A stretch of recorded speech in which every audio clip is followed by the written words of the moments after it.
Saudara-saudaraku, Shalom, selamat hari Minggu.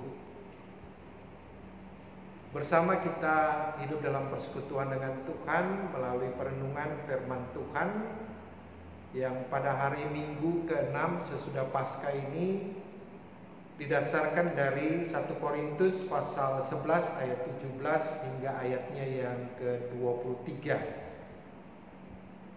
Mari berdoa mohon bimbingan Roh Kudus. Tuhan, hidupkan kami seturut dengan firman Tuhan yang kami baca dari Alkitab. Biarkanlah Roh Kudus-Mu menuntun kami agar kami dapat merenungkan dan melakukan firman-Mu. Amin. 1 Korintus pasal 11 ayat 17 hingga ayatnya yang ke-23 menyatakan kebiasaan-kebiasaan yang salah dalam perjamuan malam. Dalam peraturan-peraturan yang berikut, aku tidak dapat memuji kamu, sebab pertemuan-pertemuanmu tidak mendatangkan kebaikan, tetapi mendatangkan keburukan. Sebab pertama-tama aku mendengar bahwa apabila kamu berkumpul sebagai jemaat, ada perpecahan di antara kamu, dan hal itu sedikit banyak aku percaya. Sebab di antara kamu harus ada perpecahan, supaya nyata nanti siapakah di antara kamu yang tahan uji. Apabila kamu berkumpul, kamu bukanlah berkumpul untuk makan perjamuan Tuhan. Sebab pada perjamuan itu tiap-tiap orang memakan dahulu makanannya sendiri, sehingga yang seorang lapar dan yang lain mabok. Apakah kamu tidak mempunyai rumah sendiri untuk makan dan minum? Atau maukah kamu menghinakan jemaat Allah dan memalukan orang-orang yang tidak mempunyai apa-apa? Apakah yang kukatakan kepada kamu memuji kamu? Dalam hal ini aku tidak memuji. Sebab apa yang telah kuteruskan kepadamu telah aku terima dari Tuhan, yaitu bahwa Tuhan Yesus pada malam waktu ia diserahkan mengambil roti. Demikian firman Tuhan. Saudara-saudaraku yang kekasih di dalam Tuhan Yesus Kristus, senang rasanya kita dapat berjumpa kembali sekalipun melalui online video pada saat ini.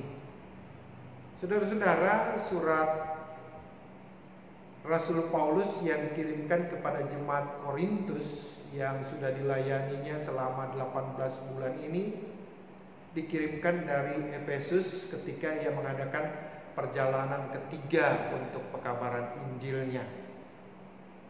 Rasul Paulus mendengarkan berita, situasi dan kondisi jemaat Korintus, dan 3 hal yang ia dengarkan, yang ia tuliskan di dalam suratnya.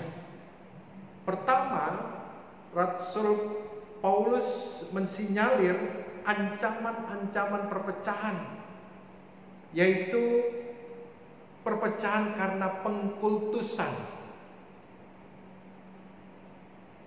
yang menyatakan aku dari golongan Paulus, aku dari golongan Apolos, aku dari golongan Kefas. Mereka membanding-bandingkan para pelayan hamba-hamba Tuhan yang memberitakan tentang kebenaran firman Tuhan. Dan yang kedua adalah kesombongan rohani. Di sini didapati oleh Rasul Paulus, mereka lebih membanggakan karunia-karunia yang ada pada diri mereka, lebih hebat, lebih penting daripada karunia orang lain. Dan yang ketiga, yang menjadi fokus daripada perikop bacaan Alkitab ini adalah diskriminasi sosial. Saudara-saudara, ada kebiasaan daripada jemaat di Korintus untuk mengadakan perjamuan makan yang disebutkan dengan perjamuan kasih sebelum mereka melaksanakan perjamuan kudus atau yang disebut dengan perjamuan Tuhan. Mereka orang-orang kaya membawa makanan mereka dari rumah mereka masing-masing dan dikumpulkan bersama. Dan itu dikumpulkan di satu tempat, di rumah jemaat yang besar, tentunya orang kaya. Dan ada dua ruangan makan atau dining room. Yang pertama triklinium, itu untuk orang-orang VIP. Dan yang kedua adalah atrium, orang-orang menengah ke bawah. Dan biasanya saudara-saudara, orang-orang kaya yang jumlahnya lebih sedikit itu datang lebih cepat dan mereka langsung duduk ke ruangan triklinium yang VIP, supaya mereka mengasingkan diri atau memisahkan diri dari orang-orang yang sederhana, orang-orang yang menengah dan orang-orang miskin. Dan salahnya lagi, mereka lebih dahulu makan makanan yang mereka bawa. Dan bukan saja makan, tapi mereka menghabiskan makanan yang mereka bawa, sehingga makanan-makanan itu habis dan tidak lagi tersisa untuk orang-orang yang datang berikutnya. Dan orang-orang yang datang berikutnya adalah biasanya orang-orang miskin, para budak, para hamba yang mereka pekerjakan. Karena itu Rasul Paulus katakan mereka datang beribadah, artinya mereka datang ikut perjamuan kudus, berdiri dalam keadaan lapar. Sedangkan kamu berada dalam keadaan kenyang dan mabuk. Saudara-saudara, kecaman Rasul Paulus ini dikatakan di dalam ayat 20. When you come together is not the Lord's Supper. Atau secara harfiah mau dikatakan kamu datang ke sini bukan untuk Tuhan. Bahkan dikatakan di dalam bagian firman Tuhan ini, pertemuan-pertemuanmu mendatangkan kebaikan harusnya, tetapi mendatangkan keburukan. Kenapa? Karena kamu tidak peduli kepada orang-orang lain yang adalah saudara-saudaramu seiman. Ketidakpedulian kamu justru mendatangkan akan keaiban bagi jemaat ini, mempermalukan jemaat ini, dan terlebih mempermalukan Tuhan, karena orang-orang Kristen tidak membawa terang bagi orang lain di sekitar. Saudara-saudara, karena itu Rasul Paulus memberikan teguran. Kalau kita baca di dalam ayat yang ke-27, ayat berikutnya dikatakan, jadi barang siapa dengan cara yang tidak layak memakan roti atau minum cawan Tuhan, ia berdosa terhadap tubuh dan darah Tuhan.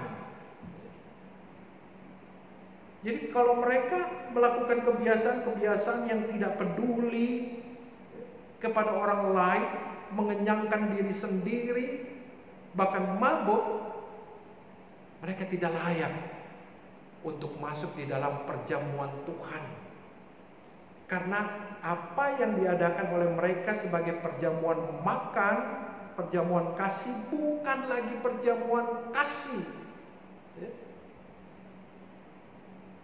Mereka tidak layak, bahkan mereka dikatakan berdosa kepada Tuhan.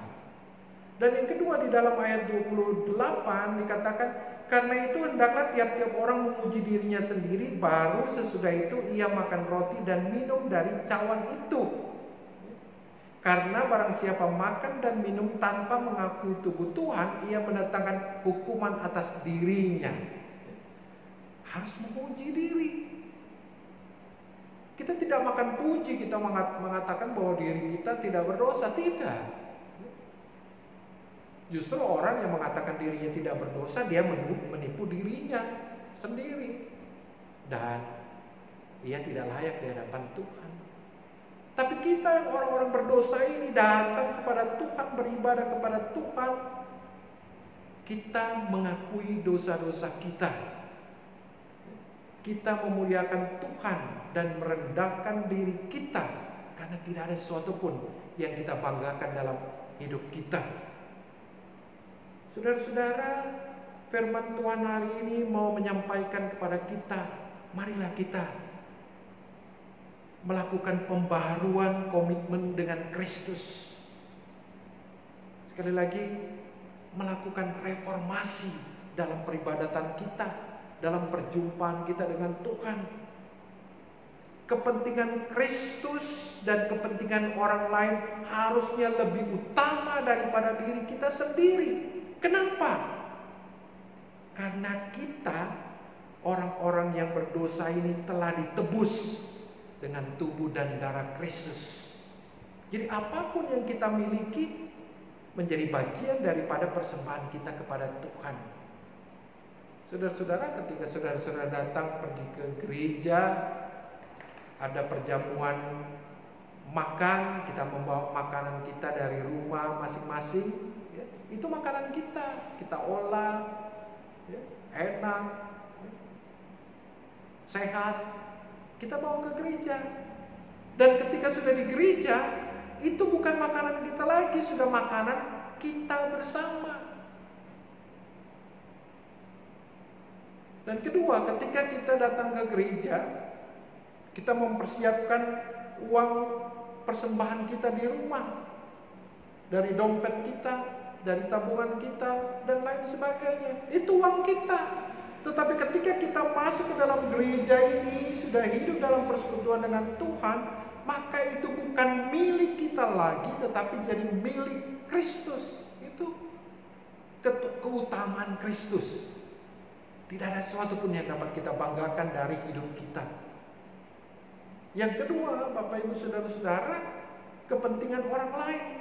Situasi dan kondisi saat ini adalah mewabahnya COVID-19.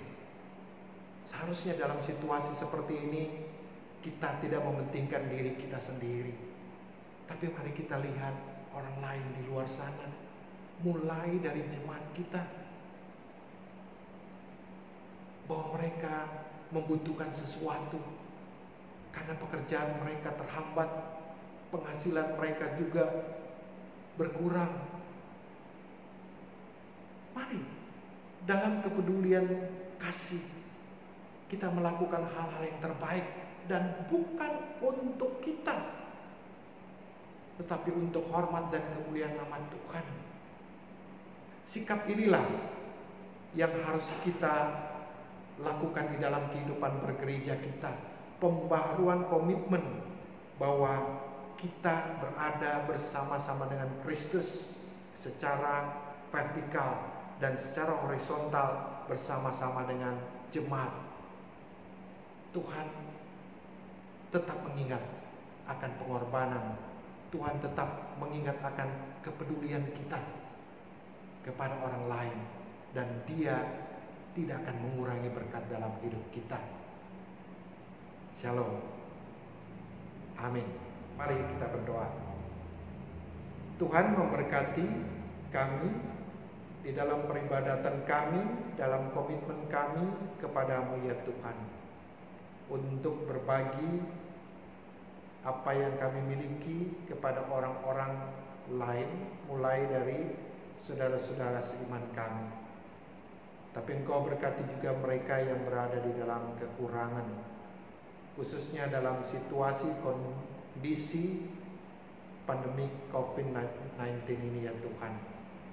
Kami juga mau menyerahkan akan pemerintah kami dari pusat sampai pelosok tanah air ini, dan khususnya akan para medis. Berikan hikmat agar mereka dimampukan untuk menangani akan COVID-19 ini sehingga segera berakhir. Bapa dalam surga, kami tetap mau menyerahkan jemaat Tuhan dimanapun mereka berada pada saat ini. Dalam segala keadaan mereka ya Tuhan, Engkau buat kondisi mereka berada di dalam kekuatan kesehatan, kondisi mereka berada di dalam menyenangkan hati Tuhan. Terima kasih ya Tuhan. Kasih karunia, rahmat dan damai sejahtera dari Allah Bapa, dari Yesus Kristus dan persekutuan dengan Roh Kudus melindungi, menyertai, memberkati saudara dari saat ini kekal sampai selama-lamanya. Amin.